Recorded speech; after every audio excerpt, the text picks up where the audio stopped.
ثم الصلاة والسلام على خير من قد أثر المشفى في الورى من به حقت ورى كل عبد مذنب ما له من مشبه فازت أمته به من يمت في حبه نال كل المطلب وعلى آله الغر الكرام البررة وصحبه المنتخبين الخيرة.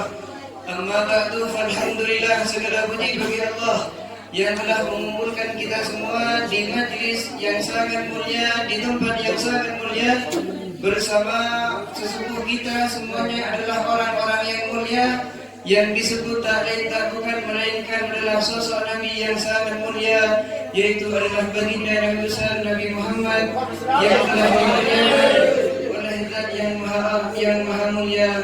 Dan semoga kita juga dimuliakan oleh Allah Subhanahu wa Ta'ala.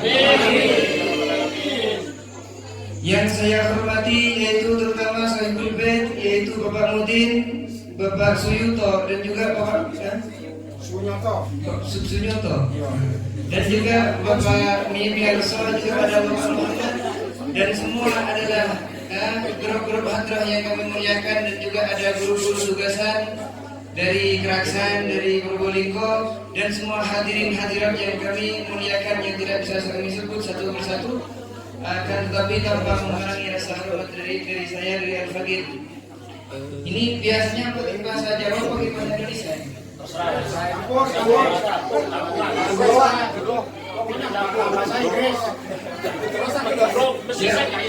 Yang apa namanya?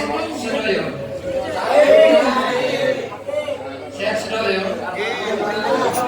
Udah, jawabannya jangan panjang-panjang. Itu ngamalkan sulit. Gak bisa lagi. Alhamdulillah, kita bersyukur kepada Allah Subhanahu wa Ta'ala dengan mengucapkan alhamdulillah, segala puji bagi Allah yang telah memberi kesempatan kepada kita semua untuk menyebut-nyebut nabinya yang sangat mulia, yaitu adalah Nabi Muhammad sallallahu alaihi wasallam. Bersyukur kepada Allah Subhanahu wa Ta'ala dengan banyak cara, dengan kita mengerjakan taat seperti yang dikatakan oleh ulama, amalan bil arkan wa mahabbatan bil janan, dan bersyukur kepada Allah yaitu bisa dengan rasa cinta kepada Allah, kepada Nabi Muhammad sallallahu alaihi wasallam. Kalau kita ingin bersyukur dan bisa dengan cara kita mengerjakan taat dan meninggalkan maksiat kepada Allah Subhanahu wa Ta'ala, dan kita harus selalu bersyukur kepada Allah seperti yang telah diberitakan oleh Allah, anishkurli wa liwalidain, engkaulah bersyukurlah kepadaku, katanya Allah Subhanahu wa Ta'ala. Kenapa kok kita harus bersyukur? Kita artinya bersyukur yaitu berterima kasih kepada Allah Subhanahu wa Ta'ala, yaitu yang mana nikmatnya Allah seperti dikatakan wa in ta'udhu nikmatallahi la tuhsuha. Apabila engkau mau mencari tahu berapa jumlahnya, berapa bilangnya, berapa banyaknya nikmat yang telah diberikan oleh Allah, niscaya engkau tidak akan mampu untuk menghitungnya. Dan mau tidak mau kita harus bersyukur kepada Allah karena telah berbanyak beliau memberi kenikmatan kepada kita. Jangan kita membahas kenikmatan yang telah diberikan, semua kenikmatan kita bahas kenikmatan mata aja ya. Kenikmatan mata ini aja yaitu adalah sangat besar yang telah diberikan oleh Allah Subhanahu wa Ta'ala. Di antaranya gunanya mata tersebut yaitu sangat banyak. Di antaranya kita bisa membedakan mana istri kita, mana istri tetangga. Dengan apa? Dengan mata kita bisa membedakan. Dengan adanya mata tersebut, mata ini nggak ada seorang makhluk yang bisa sampai sekarang yang bisa menciptakan, nggak ada. Semuanya kalau ingin operasi mata yaitu harus diganti dengan mata orang. Harus diganti dari matanya orang yang sudah meninggal atau orang yang masih hidup, akan tapi matanya dijual. Harga mata, harga kelopak mata ini sangat besar, sangat mahal, Pak. Kalau sekarang dikatakan sekitar 10 miliar. Itu satu mata, Dok. Berapa? 10 miliar. Nah, kalau 10 miliar itu kita bisa buat membangun rumah tingkat, buat membeli mobil Alphardnya, mencari istri 4, itu bisa itu dengan 10 miliar. Itu sangat banyak daripada 10 miliar. Itu kalau satu, kalau dua berapa? 20 miliar. Nah, kalau 20 miliar itu sangat banyak. Mungkin saya menyampaikan seperti ini, mungkin ada yang mau dijual nanti ya. Tapi nanti ganti gelereng. Nah, itu adalah kenikmatan mata. Nikmat telinga yaitu adalah sangat besar yang telah diberikan oleh Allah Subhanahu wa Ta'ala. Di antaranya apa? yaitu kita bisa mendengar perkataannya siapa ini ya? Perkataan istri tetangga atau perkataan istri kita. Dengan apa kita membedakan? Dengan telinga saya, dengan telinga kita. Dan juga salah satu gunanya atau kenikmatannya, besar kenikmatannya telinga, yaitu sama Allah ditaruh di sebelah kanan dan sebelah kiri. Ditaruh di atas, dekat dengan mulut. Seandainya telinga ini ditaruh di bawah pantat misalnya sama Allah Subhanahu wa taala, bingung nanti kira di mana. Gimana? Assalamualaikum. Assalamualaikum Ustaz. Dari mana? Ini enggak ya. Nikmat mata, nikmat mulut, juga nikmat telinga, semuanya ditaruh di tempat yang sangat pas sama Allah, yang sangat cocok. Kita nggak usah bingung-bingung kalau nelfonnya, tinggal gini-gini, nggak ditaruh di kaki sama Allah Subhanahu wa taala. Itu adalah salah satu guna dan salah satu nikmatnya telinga dan mata. Apalagi nikmat mulut. Kalau nikmat mulut yang telah diberikan oleh Allah, yaitu adalah lebih besar dan lebih besar lagi. Salah satunya kita bisa makan, dan kita bisa membedakan mana yang enak, mana yang tidak enak. Meskipun udah padam misalnya gula gulita misalnya, tetap kita masih bisa membedakan dengan indera, dengan lisan kita. Misalnya sekarang padam, dikasih pisang goreng, ini Pak makannya. Apa ini? Gak usah nanya-nanya, ada makanan. Oh, pisang gorengnya misalnya. Dikasih soto ayam, ini Pak makan soto ayam. Apa ini? Nah, ini Pak makan. Apa ini? Jangan nanya-nanya dah makanan, dicicipin langsung tahu. Oh, ini adalah soto ayam ini. Ini Pak makan apa ini? Jangan nanya-nanya. Pas dimakan, oh tai sapi. Bisa membedakan meskipun nggak kelihatannya. Bisa dibedakan dengan apa? Dengan adanya lisan kita. Itu adalah salah satu kenikmatan yang telah diberikan oleh Allah Subhanahu wa taala. Dikasih air ya. Ini Pak minum 1 gelas. Apa ini? Minum ya. Oh, kopi ya. Ini Pak 1 gelas apa? Teh. Oh, teh bisa langsung diminum ya. Ini Pak 1 gelas apa ini? Minum ya Pak. Kurang ajar, minyak gas yang dikasih. Nah, itu Pak bisa dibedakan dengan apa? Dengan lisan kita, meskipun tanpa kita melihat. Itu adalah oleh karena itu kita gunakan mata kita untuk melihat maulid, kitab maulid, digunakan telinga kita untuk mendengar pujian kepada Nabi Muhammad, dan juga kita gunakan lisan kita untuk memuji dan menyebut-nyebut baginda Nabi besar Nabi Muhammad sallallahu alaihi wasallam. Kalau kita ditanya bapak-bapak, ibu-ibu ingin anak yang soleh atau yang soleh enggak? Pasti ingin lah. Kalau ingin mempunyai anak yang soleh dan solehah, caranya kalau masih kecil katanya guru-guru diajarkan kalau lagi gendong jangan nyanyikan lagu-lagu koplo, bacakan Al-Qur'an. Bismillahirrahmanirrahim. Alhamdulillah. Ustaz nggak bisa yang mau belajar Quran, katanya sangat sulit. Yang kita hafal baca surat Fatihah ulang sambil gendong. Nggak bisa Ustaz, baca Bismillahirrahmanirrahim. Bismillahirrahmanirrahim itu toh yang bisa. Ulang-ulang Bismillahirrahmanirrahim. Nggak bisa lagi dah. Bismillah udah. Bismillah gendong gitu. Nggak bisa lagi dah. Cukup bisnya. Apa kalau bis mungkin jadi sopirnya bis nantinya. Ya, sopir bis dari Surabaya ke Banyuwangi nanti PP ya. Kalau udah bis itu apa? Sangat sulit kalau baca Al-Quran. Jangan baca Al-Quran, bacakan salawat kepada Nabi Muhammad sallallahu alaihi wasallam. Yang mana kita tadi setelah mengerjakan salat Isya mendengar dari Bapak Mudin, kalau kita berselawat 1 kali akan dibalas 10 kali sama Allah Subhanahu wa taala. Kalau kita duduk dari awal sampai sekarang, berapa banyak selawat yang kita lantunkan kepada Nabi Muhammad sallallahu alaihi wasallam, yang mana Imam Hatib beliau mengatakan, seandainya Allah Ta'ala mengasih 1 selawat aja kepada hambanya, itu akan cukup untuk apa? Untuk dibuat kenikmatan dalam hidupnya seumur hidup, katanya beliau. 1 aja. Gimana kalau dikasih 10 sama Allah Subhanahu wa taala? Enggak bisa baca Quran, mungkin anak. Gimana Bu? Gimana Pak? Bacakan selawat kepada Nabi Muhammad sallallahu alaihi wasallam tadi. An-Nabi sallallahu alaihi enak tadi ya. Salawatullah wa yanarul barakah kullu man shalla alaihi, dan akan memperoleh barakah kullu man shalla alaihi, siapa orang-orang yang berselawat kepada Nabi Muhammad sallallahu alaihi wasallam. Masih ngeluh, Ustaz enggak bisa yang mau baca selawat pakai bahasa Arab Ustaz. Jangan pakai bahasa Arab, pakai bahasa Indonesia. Seperti apa selawat yang baca pakai bahasa Indonesia? Seperti biasanya yang dilantunkan sama Habib Syekh. Abdullah nama ayahnya. Sangat enak didengar.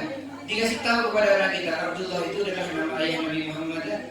Aminah ibundanya.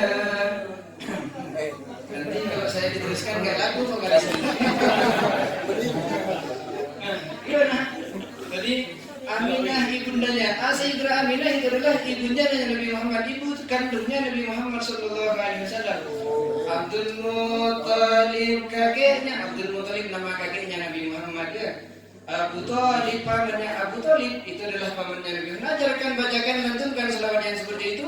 Tujuannya untuk mendidik anak masih kecil sudah diajarkan untuk mendengar pujian-pujian kepada Nabi Muhammad Sallallahu Alaihi Wasallam. Dengannya kenapa?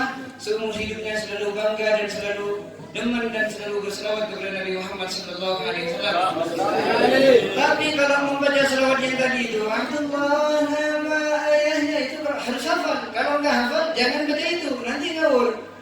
Stres no, jangan, bahaya itu nanti. Masa hafal pakai itu, kalau nggak hafal jangan pakai itu.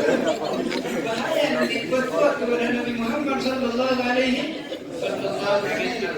Ustaz, baca Quran nggak bisa ya, baca selawat juga nggak bisa, pakai bahasa Arab nggak bisa, pakai bahasa Indonesia juga nggak bisa Ustaz. Nyanyikan lagu-lagu dangdut yang penting mendidik. Seperti apa? Seperti banyak lagu-lagu yang dididik seperti Karamat. Jangan nyanyikan kufur ya. Kalau nyanyikan kufur, anggur merah yang selalu memabukkan diriku. Jangan pukul terbang itu. Jadi nanti dangdutan kita. Nah, kalau dibacakan seperti itu udah diajarinya, anggur merah bisa memabukkan. Nanti beli dia kalau udah bisa beli anggur merah, beli bir putih, bir merah, bir anjing semuanya. Ustaz kau tahu nama-namanya mantan preman? Enggak ada. Bukan mantan preman, tapi apa aja. Kalau nggak hafal, jangan nyanyikan lagu-lagu yang nggak enak. Cari lagu-lagu yang enak, meskipun dangdut seperti lagu Karamat ya. Hai manusia ya, ajarkan, bilang kepada anaknya, kau ini adalah manusia ya, bukan rangga ya, kau ini adalah manusia, ajarkan.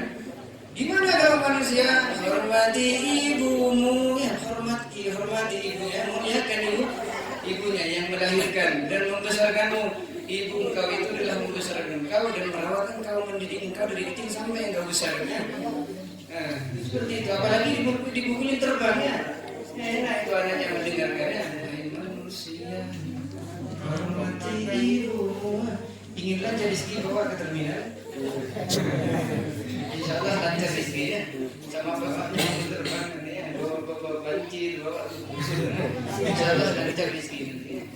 Nah, itu kita berselawat kepada Nabi Muhammad Sallallahu Alaihi Wasallam dengan cara apapun. Dengan bisa pakai bahasa Arab, juga bisa juga pakai bahasa Indonesia. Kalau bisa bahasa Inggris atau bahasa Melayu atau bahasa apa. Yang penting berselawat, ajarin anak kita untuk berselawat kepada Nabi Muhammad Sallallahu Alaihi Wasallam. Nabi Muhammad yaitu adalah paling mulianya makhluk Allah Subhanahu Wa Taala. Kalau kita muji, baik pakai bahasa Arab, pakai bahasa Indonesia, itu sangat enak kita dengarnya. Apalagi ada terbangnya, ada bas, ada banyak, ada tentu ada di mana. Apalagi yang mukul-mukul masih belum menikahnya, seperti Cak Wawan masih belum menikah, belum menikah yang kedua kalinya. Dan juga banyak teman-teman yang masih belum menikah dan semoga digampangkan beliau cepat-cepat menikah. Wah itu tuh yang hujan. Kalau yang udah menikah jangan bilang amin, nanti mana itu? Amin ya. Nanti jangan hadir selawat lagi kamu kan? Apa kau bilang amin deh? Nah, enak ya kalau baca selawat diukulin dengan terbang, masya Allah, menambah kecintaan kepada Nabi Muhammad Sallallahu Alaihi Wasallam. Bagaimana tadi kita bahas? Nabi Muhammad yaitu adalah paling mulianya makhluk Allah Subhanahu Wa Taala. Gak ada seorang yang lebih mulianya dibandingkan Nabi Muhammad Sallallahu Alaihi Wasallam. Ini cuaca sangat dingin ya. Berangkat dari pondok enak tadinya. Berangkat ke sini cuaca sangat dingin sampai surga. Sayang di Jawaban tadi nggak cari perawan nggak dapat mutin. Ya. Ada apa di sini? Di sini tempatnya sangat dingin, sangat lepas itu. Nabi Muhammad sallallahu alaihi wasallam yaitu adalah orang yang sangat mulia. Beliau adalah nabi terakhir yang diutus oleh Allah Subhanahu wa taala. Beliau adalah nabi terakhir. Nanti kalau ada orang ngaku-ngaku nabi, bukan nabi itu. Ada sekarang orang-orang ngaku nabi ya. Tukimin misalnya, ada orang namanya Tukimin ngaku nabi ya. Enggak enak kalau kita selawatnya. Salawatullah ala Tukimin. Selawat kepada Nabi Muhammad udah enak ya, karena beliau adalah nabi terakhir. Kalau diubah ada Tukimin, ada siapa yang itu kalau dibacakan selawat nggak cocok nafas. Memang Nabi kita itu adalah Nabi Muhammad sallallahu alaihi wasallam. Beliau adalah anak yatim. Beliau adalah anak yatim, tapi beliau sukses dipilih oleh Allah untuk menjadi nabi sekaligus menjadi utusan Allah Subhanahu wa taala. Oleh karena itu kalau di sekitar kita banyak daripada anak yatim, pantas dan harus bagi kita untuk memedulikan mereka dan untuk memperhatikan dan mencukupi kebutuhan mereka seperti dikatakan oleh Allah Subhanahu wa taala. Beliau mengatakan, "Wa yas'alunaka 'anil yatama." Wahai Muhammad, orang-orang yang ada di sekitar engkau itu akan menanyakan tentang siapa orang-orang yatama, siapa itu orang-orang anak yatimnya. Qulna wa in tukhaliquhum fa ihwanukum. Ya, katakan wahai Muhammad, kalau engkau berkumpul dengan anak-anak yatim, ketahuilah anak yatim itu juga saudara engkau juga. Jangan dibedakan ini anak yatim, ini anak itu. Jangan dibedakan. Gimana? Harus kita muliakan, jangan disentak-sentak. Allah Taala juga mengatakan, "Ara'aital ladzi yukadzibu biddin." Tahukah engkau siapa orang yang mendustakan agama? Siapa? Ara'aital ladzi yukadzibu biddin fadzalikal ladzi yad'ul yatim. Yaitu orang yang mendustakan agama. Itu adalah orang yang mengherdak dan menyesat memarahi daripada anak yatim. Ketahuilah Nabi kita itu adalah anak yatim. Kalau orang-orang sekarang beda ya. Kalau ada orang yatim, siapa anak yatim? Anak yatim itu orang yang masih belum balik dan ditinggal wafat sama ayahnya. Kalau kita muliakan anak yatim, kadang-kadang dibedakan dulu, dipilih dulu ya. Ini ibunya cantik ya kira-kira. Kalau ibunya cantik nanti, dicukupin anak yatimnya, masya Allah. Sangat-sangat dermawan kepadanya. Meskipun istrinya sendiri gitu bu, kekurangan, anaknya kekurangan. Tapi kalau ibunya anak yatim masih enak, insya Allah ada muda ya. Cakawan ya. Cakawan nanti gimana nanti ya. Anak yatim itu yang dari manusia, yatim daripada manusia, yaitu adalah orang yang ditinggal wafat sama ayahnya. Kalau hewan yang dinamakan hewan yatim ada istilahnya hewan yatim. Ya, hewan yatim apa? Misalnya sapi yatim apa?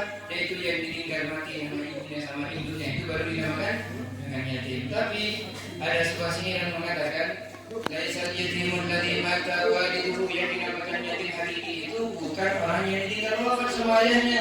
Siapa yatim yang hakiki? Siapa yatim yang sesungguhnya? Yatim yang sesungguhnya yaitu innal yatimul ilmi wal adabi. Orang yang tidak ada adab, tidak bisa menghormati yang lebih besar, tidak bisa menghormati kedua orang tua, tidak bisa menghormati orang yang sudah sepuh, tidak bisa menghormati guru. Itulah orang yang yatim yang sesungguhnya. Nah, tapi gimana? Yatim yang seperti itu, yatim yang ditinggal wafat sama ayahnya, yatim yang pertama, yaitu gimana caranya kita harus memuliakan, kita harus mencukupi. Banyak daripada Nabi Muhammad adalah anak yatim. Nabi Isa juga adalah anak yatim. Nah, Nabi Isa anak yatim. Anak yatim kenapa? Enggak ada ayahnya. Beliau dinamakan anak yatim. Beliau cuma punya seorang ibu. Siapa ibunya? Sayyidina Maryam. Nah, itu diterangkan di dalam Al-Quran oleh Allah Subhanahu wa taala, difirmankan oleh Allah Subhanahu wa taala bahwasanya Nabi Isa alaihissalam yaitu adalah salah satu nabinya Allah Subhanahu wa taala yang tidak ada ayahnya tapi ada seorang ibunya. Oh, berarti hebat Nabi Isa. Iya, hebatnya. Tapi itu adalah ciptaan Allah. Allah Ta'ala menciptakan apapun cukup mengatakan kun, jadilahnya. Supaya kun, kemudian bergerak kan ya. Kalau kita merasa kagum, merasa heran, Nabi Isa tidak ada ayahnya, tapi ada seorang ibunya. Gak sadar kalau ayah pertama kita, kakek pertama kita Nabi Adam, tanpa ayah dan tanpa ibu ya. Tanpa ayah dan tanpa ibu, seharusnya lebih menunjukkan ciptanya siapa? Ciptanya Nabi Adam seharusnya. Nah, tapi kalau menurut Allah Subhanahu wa taala itu semuanya adalah sama, enggak ada yang sulit, enggak ada yang gampang, semua cukup mengatakan kun, jadilah ya. Fayakun. Nabi Isa itu adalah dilahirkan tanpa seorang ayah, cuma memiliki seorang ibu. Tapi meskipun dimiliki seorang ibu tanpa seorang ayah, beliau itu bukan anak zina, tapi itu memang telah ditakdirkan oleh Allah dan difirmankan. Di kitab Zubat dikatakan, Sayyidina Maryam itu adalah salah satu waliullah, salah satu kekasih Allah. Sebab Zubat beliau mengatakan wal auliya dzau karamatin rutab, yang dinamakan para wali yaitu adalah orang yang memiliki karamah, yang memiliki hal-hal yang menunjukkan bisa terbang, bisa jalan di atas air, itu adalah para wali. Para rutab itu banyak-banyak tingkatan di sisi Allah Subhanahu wa taala. Akan tetapi meskipun seorang wali tersebut hebatnya seperti apa, bisa terbang di awan, bisa berjalan di atas air, sini Mekah bisa sekedipan mata bisa nyampe, tapi waman tahu liwalatin min ghairi abna, tapi enggak bisa nyampe seorang wali tersebut walinya bisa punya anak tanpa seorang ayah, tanpa seorang suami. Nanti kalau ada orang misalnya seperti apa, misalnya ada orang hamil tanpa ayah misalnya, enggak bisa kita mengatakan itu wali gitu kan. Wali Allah itu bukan kan? Itu hasil daripada perzinahan. Kenapa? Enggak ada ceritanya para wali itu bisa nyampe punya anak tanpa ada suami. Nanti kalau ada tanda hamilnya, dari mana aku hamil? Kok besar perutnya? Gimana? Orang perempuan masih belum nikah ya? Oh, itu wali Allah itu bukan kan? Bukan wali Allah itu, bukan kasih Allah itu, tapi orang yang sangat dimurkai oleh Allah Subhanahu. Kecuali Sayyidina Maryam, Sayyidina Maryam yaitu beliau diterangkan langsung oleh Allah Subhanahu wa taala di dalam Al-Qur'an. Beliau adalah anaknya Jibril. Itu perlu rasanya kita untuk memuliakan kepada anak ya. Ini kepada anak yatim, peduli kepada anak yatim, enggak usah pilih-pilih. Semua anak yatim baik itu ibunya cantik atau ibunya enggak cantik, semuanya itu berrata semuanya. Muliakan semuanya, yang penting anak ya, yang penting anak yatim. Memang mengatakan ana wa kafirul yatim fil jannah kahatainnya. Nabi Muhammad mengatakan saya nanti bersama orang yang menanggung urusannya anak yatim di surga ini seperti ini, bergandengan, tempatnya sama dengan Nabi Muhammad Sallallahu Alaihi Wasallam. Mungkin ini yang bisa kami sampaikan, kurang lebihnya mohon maaf kepada sesepuh kita. Assalamualaikum warahmatullahi wabarakatuh.